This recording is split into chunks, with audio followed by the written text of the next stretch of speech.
okay, if you all be circumcised. Okay, they all had to be of one consent. Do you remember that? Yeah. Okay, well here it's the same Hebrew word for sign. So in other words, let's look at this now at Luke 14:16 through 18.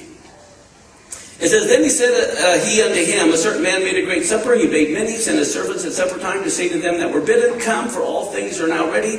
And they all with one, what? Began to make excuse. The first said to him, I bought a piece of ground, I must need to go and see it. I pray thee have me excused. You know what this is saying to us? When you realize that these signs, we have to consent that that's a sign. If we don't consent to the signs of the festivals and all of this, that's fine. But if you realize the word consent and the word for sign is the same, we have to agree. Just like if you're the coach of a baseball team and the coach wiggles his nose and rubs his head, that means steal or don't steal. If you don't consent that that is the sign, chaos happens. This is why, as the body of the Messiah, we need to consent that we agree that God, you can be the one to set the signs and we'll follow. We don't set the signs. Okay? All right.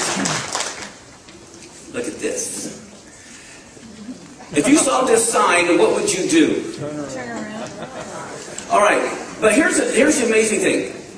How would you like to see, let's say you're going 60 miles an hour and you saw this sign. What would you do if you were going 60 miles an hour and you saw this sign?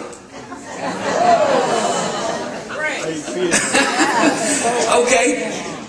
The signs in the heavens are signals, not that the event's going to happen on the day of the sign. Just like if you have an eclipse on a certain day, that doesn't mean that it's going to happen on that day. I'm not setting dates, but I'm saying these are signals. Whether it's 8 feet ahead or 8 miles ahead, trouble's brewing, trouble's coming.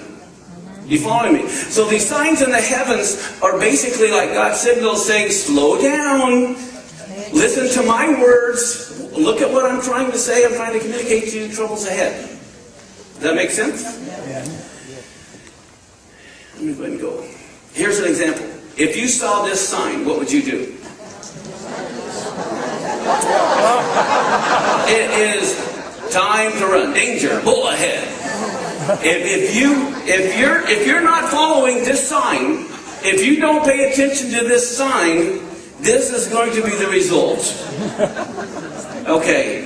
So all I'm saying is, now how many of you know, I mean, there's a lot of people that be out there and prophesy this and that and this and that, and a lot of times my first reaction is, do you keep Torah? If they say no, I'm sorry.